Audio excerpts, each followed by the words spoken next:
बिस्मिल्लाहिर्रहमानिर्रहीम। अस्सलाम वालेकुम।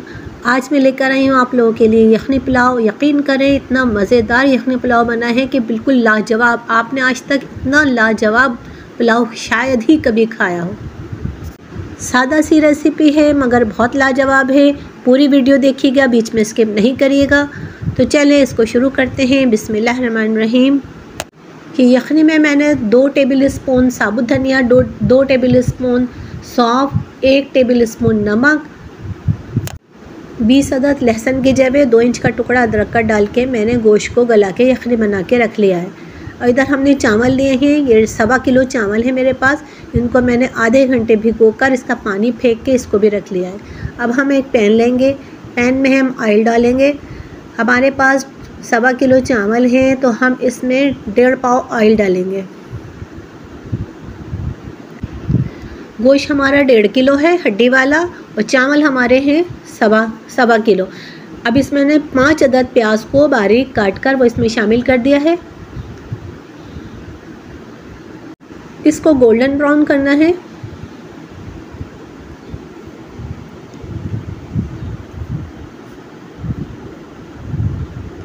ये साबुत मसाले लिए हैं, छोटी इलायची, जायफल और जावित्री, इनको हमने कूट लिया है, ये इसमें शामिल कर देंगे।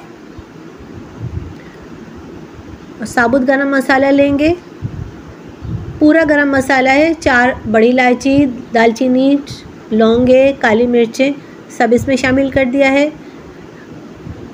अब हम लेंगे सफ़ेद ज़ीरा 1 टेबल स्पून और काला ज़ीरा 1/2 टी स्पून, ये दोनों भी इसमें हम शामिल कर देंगे। अब इसको हम प्याज लाल करने तक चम्मच चलाएंगे। प्याज हमारी गोल्डन ब्राउन हो चुकी है। अब इसमें हम लहसुन अदरक शामिल करेंगे। लहसुन अदरक का पेस्ट,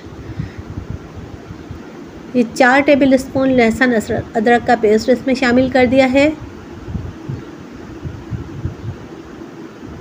फ्रेश लीजिएगा, फ्रेश से बहुत अच्छी खुशबू आती है पुलाव में, हमेशा फ्रेश डाला करें लहसुन अदरक। इसको भी इसके साथ थोड़ा सा भून लेंगे।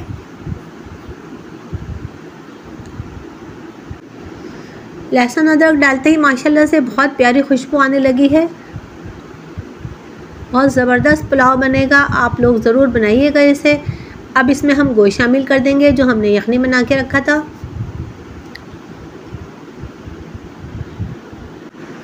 यखनी पुलाव में आप हमेशा हड्डी वाला गोश्त लिया करें, उसमें जायका बहुत होता है।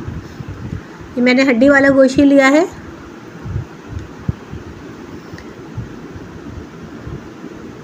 सारा गोश्त इसमें शामिल कर देंगे।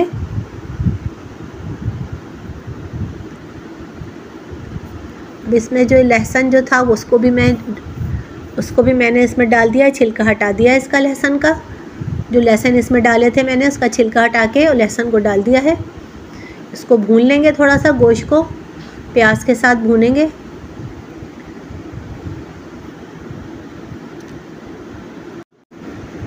पाँच से 7 मिनट इसको अच्छी तरह से भून लेंगे। ये गोश्त में से बहुत अच्छी खुशबू आने लगे। अब इसमें हम छलना रख के जो यखनी इसकी बची थी वो सब इसमें शामिल कर देंगे। और ये लहसुन जो है वो भी इसमें मैं निचोड़ दूँगी। अच्छा, मेरे पास यखनी थोड़ी सी कम थी इसलिए मैंने ऊपर से भी इसमें पानी डाला है, तकरीबन 4 गिलास। अब इसमें खौल आने देंगे। जब इसमें खौल आ जाएगी ना तो फिर अब इसमें चावल डालेंगे। अब इसमें खौल आ चुकी है। अब इसमें हम चावल शामिल कर देंगे जो हमने पहले से भिगो के रखे थे, इसका पानी फेंक दिया था।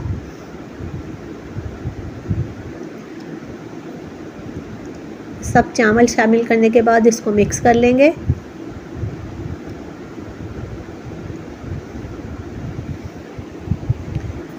अब इसको हम पकने देंगे। 5 से 6 मिनट लगेंगे, इसको थोड़ा सा खौल आने देंगे। अच्छा, नमक शामिल करेंगे इसमें 3 टेबल स्पून नमक शामिल कर देंगे। हमने यखनी में भी 1 टेबल स्पून नमक डाला था और 3 अभी हमने डाला है।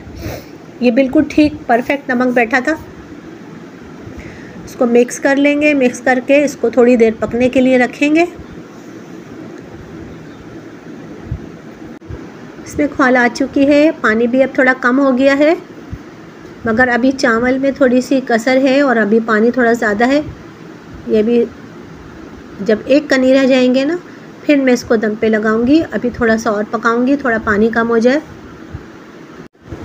बस अब हम इसमें ढकना ढक के इसको 5 से 7 मिनट के लिए दम पे लगा देंगे। तकरीबन 7 से 8 मिनट हो चुके हैं।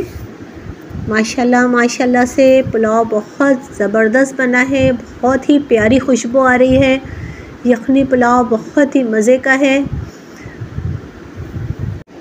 बहुत आसान, बहुत जल्दी और बहुत ही जायके वाला पुलाव बनकर तैयार हो चुका है। आप लोग ज़रूर बनाइएगा। ये देखें, मैं अब आपको निकाल के दिखाती हूँ।